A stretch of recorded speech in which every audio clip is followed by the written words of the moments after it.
Така, това е базата, а това е профил.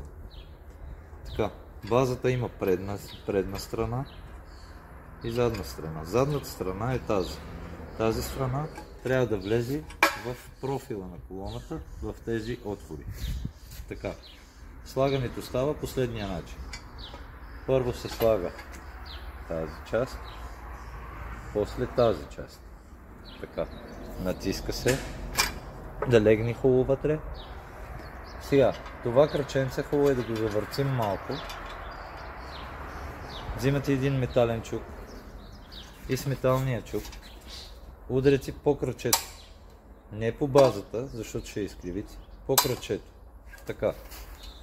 Няколко силни, мощни удара са достатъчни да се вкара цялата база в профила. Така.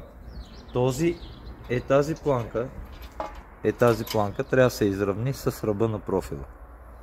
Тогава вече колоната е сглобена както трябва. Сега ще я видим.